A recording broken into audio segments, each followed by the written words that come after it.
मी प्रसादिक healer बोलतोय. आपल्या सर्वांना भेट खूप आनंद होतोय. आणि आजच्या ह्या टॉपिकमध्ये आपण जी आपली ऊर्जा आहे, ऊर्जामध्ये जर अवरोध निर्माण झाला तर त्याचा आपल्या जी चक्र सिस्टीम आहे त्याच्यावर विपरीत परिणाम कसा होईल हे आपण पाहण्याचा आपण प्रयत्न करतोय. आणि हे करत असताना आपल्या एक लक्षात येतं की ज्यावेळेस आपण पाहतोय की सोलर प्लेक्सस चक्र किंवा ज्याला आपण म्हणतो अनाहत चक्र किंवा ज्याला हृदय चक्र, हृदय चक्राच्या वेळेस जेव्हा आपण बात करतो तर त्यावेळेस आपल्या लक्षात येतं की आपण सोलर प्लेक्सस चक्र बघितलं, आता आपण हृदय चक्राबद्दल बोलतोय. तर हृदय चक्राबद्दल जेव्हा आपण विशिष्ट बाबी आपण लक्षात घेतो त्यावेळेस काय होतं की आपल्या ज्या भावनिक ज्या उद्रेक आहेत ते आपण नियंत्रणात आणू शकत नाही. आणि ह्याचा आपले जे हृदय आहे त्या हृदयावर देखील विपरीत परिणाम होतो. त्याचबरोबर आपले ज्या भावविभोर जे आहेत, भावभावना अतिशय असंयमित होतात किंवा ज्या आपल्या कंट्रोलच्या पण पुढे जातात, ज्याच्यावर आपण नियंत्रण करू शकत नाही अशी आपली अवस्था निर्माण होते. आणि त्याच्यामध्ये असं होतं की आपल्याला इतरांकडून जे प्रेम मिळायला पाहिजे ते देखील आपण मिळवू शकत नाही किंवा आपण आपल्यातलं जे प्रेम आहे ते देखील आपण इतरांपर्यंत आपण अभिव्यक्ती करू शकत नाही. हे करत असताना आपण त्याच्या पुढचं जे चक्र आहे ते आहे, पुन्हा एकदा मी रिपीट करतो की पॉवर हाऊस ज्याला आपण म्हणतो ते आहे मणिपूर चक्र.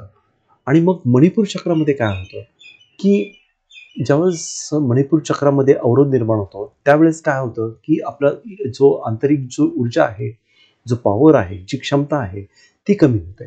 त्याच्यामध्ये आपलं आत्मविश्वास कमी होतो आणि आपली जी ऊर्जा आहे ती देखील कमी होते. त्याच्यानंतर आपण जे थ्रोट चक्र आहे ज्याला आपण काय म्हणतो विशुद्ध चक्र. तर विशुद्ध चक्रामध्ये ज्यावेळेस अवरोध निर्माण होतो त्यावेळेस काय होतं की आपण आपली जी शांतता आहे ती शांतता भंग होते. आणि त्याचबरोबर आपण स्वतःला असं ज्याला आपल्या भावनेचं पण दमन करतो. तर आपण एक लक्षात ठेवलं पाहिजे की आपण जर व्यवस्थितपणे जर आपण एक्सप्रेस केलं नाही, स्वतःला जर अभिव्यक्ती आपण केलं नाही तर आपली जी मनस्थिती आहे ती अत्यंत घातकप्रमाणे कार्य करते. जी आपली शांतता आहे ती आपल्याकडून हिरावून घेते.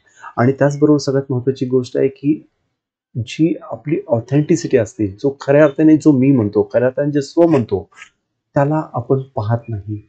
तर त्याच्यापासून आपण परावृत्त होत असतो. आणि हे करत असताना आपण त्याच्याही पुढे जाऊया आता की ज्याला आपण थर्ड आय म्हणतो किंवा ज्याला आपण अजना म्हणतो. तर अजना चक्रामध्ये ज्यावेळेस अवरोध निर्माण होतो त्यावेळेस काय होतं की आपल्याला जे अंतर्दृष्टी जी आहे ती अंतर्दृष्टी आपल्याला आपण तिथपर्यंत पोहोचत नाही. त्याचबरोबर आपण जीवनामध्ये वेगवेगळ्या चॅलेंजेस आहेत, वेगवेगळ्या ज्या अडचणी आहेत, अडथळे आहेत त्याला आपण फेस करत असतो सतत. आणि मग आपण असं लक्षात येतं की आपली जी निर्णय क्षमता आहे त्याच्यावर देखील त्याचा विपरीत परिणाम होतो. कारण आपण व्यवस्थितपणे पाहू शकत नाही.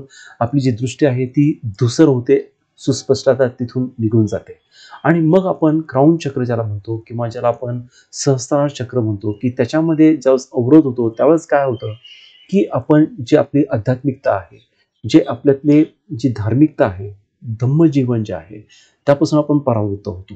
आणि आपल्या जीवनाचा जो आदर्श आहे किंवा आपण का जीवन जगतो किंवा आपला उद्देश काय आपलं जीवन जगण्यामागे ते आपण विसरून जातो किंवा त्याच्या आपण संपर्कामध्ये येत नाही. आणि ही जी पवित्र किंवा ज्याला आपण अतिशय आपल्यातली जी उत्कट अवस्था आहे, जे प्रेम आहे, मैत्री आहे, करुणा आहे, याच्यापासून आपण विभक्त होतो, त्यापासून आपण दूर दूर जातो. म्हणजे ह्या आपल्यातल्या चांगल्या ज्या गोष्टी आहेत त्याच्यापासून आपण परावृत्त होतो. आणि ह्यामुळं आपण ज्यावेळेस आपली जी शक्ती आहे, जी ऊर्जा आहे, ज्या ऊर्जेपासून ज्यावेळेस आपल्याला अवरोध करतात, ऊर्जा ही अवरोध होते त्यावेळेस आपल्या चक्रावर असा दुष्परिणाम होतो. मित्रांनो, आपण सध्या कोणत्या चक्रावर काम करत आहात, कोणत्या मध्ये आपण आपणाला अवरोध करतात आणि त्यासाठी आपण काय केलं पाहिजे, आपण काय करतात हे मला खाली दिलेल्या कॉमेंट बॉक्समध्ये लिहा आणि कळवा की जेणेकरून पुढच्या टॉपिकमध्ये मी तुम्हाला आणखी त्याबद्दल मार्गदर्शन करू शकेल, मदत करू शकेल.